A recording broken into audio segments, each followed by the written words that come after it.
There are a variety of ways that people motivate themselves. There's a variety of things that people are hoping for. There's a variety of things that people take a look at, and as they look at this, and as they're moving forward in what their goals are, what their hope is, what they desire to accomplish in this life, you don't need me to tell you that there are people who are looking to create a security for themselves by collecting a great deal of financial resource. There are people who are attempting to maximize the amount of pleasure that they can experience in this life. There are people who are attempting to climb the ladder of success, climb the ladder of power, climb the ladder of prestige, and in some other way prove themselves to be really important people. None of this is important in the eyes or the sight of God. And I had a seminary professor who was an old man when I had him, and I was a young man when I took his classes. And he used to take a look at us. And this man was not a super respected academic, although I thought he was brilliant. And he was honestly on the faculty of the school that I went to primarily because his father had been the founder of the school, and his father's last name and his surname was the same. And so there was a certain amount of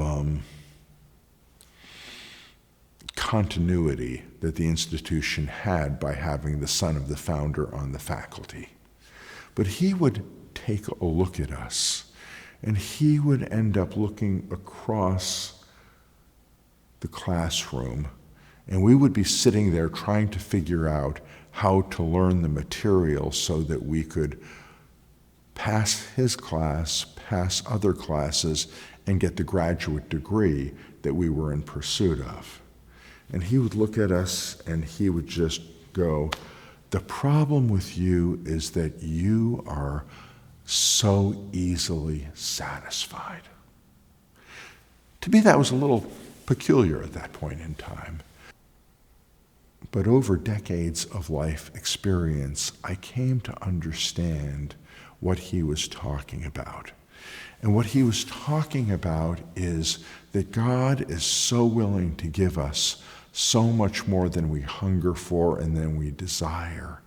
And so many people are looking for the crumbs on the ground. And what I mean by the crumbs on the ground is people are looking for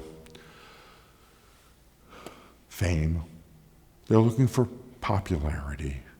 They're looking for a certain amount of financial success. They're looking for the stuff that is going to just keep them from starvation and keep them from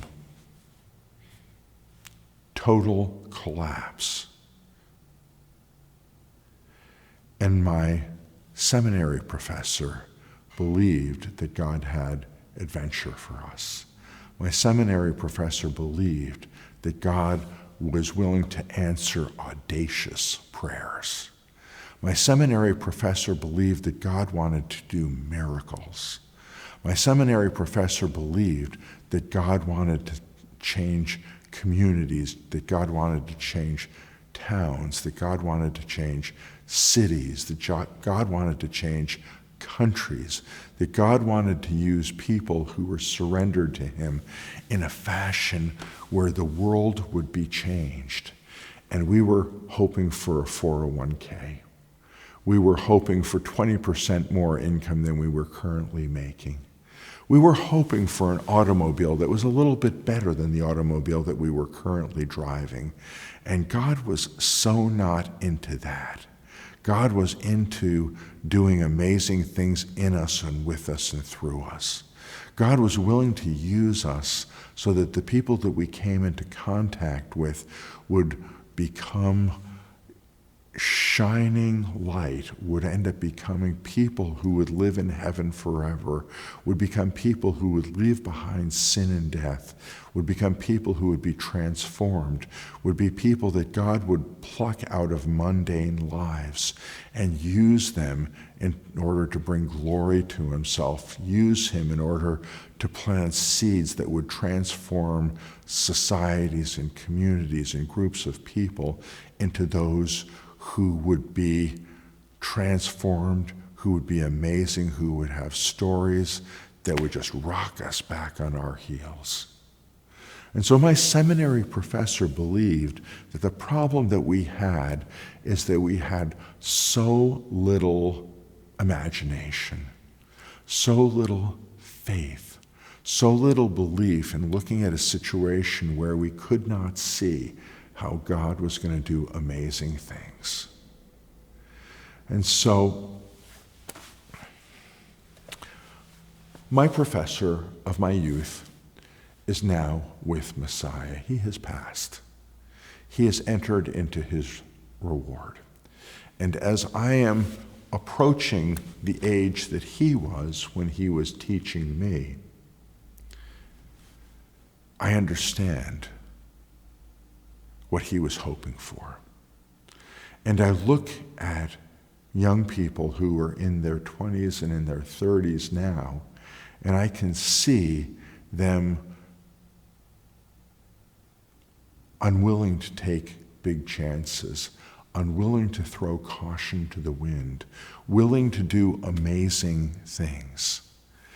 And so those of us who are older look at what is going on around us. And I am now in the position of my seminary professor, who is hoping that the people who get this video, the people who consider what is said, the people who are living for life and truth, will be a people who will be able to take a look at what has happened, what could happen, what gifts God has put before them, and they will be in a position where they will end up seeking to transform, seeking to change, seeking to take a couple loaves and a couple fish and putting whatever they have into the hands of Messiah to see how he can transform and change the world with what's offered to him. So welcome to my story of once being young and now being older, of once having a mentor and into growing into understanding what my mentor was talking about. And may you also be in a position, whether you are a mentor to others or whether you are receiving life and truth and input and care that comes from those who love God and who love you too. May you end up maximizing it. And by the way, I hope you get the insight a little earlier than I did. Shalom.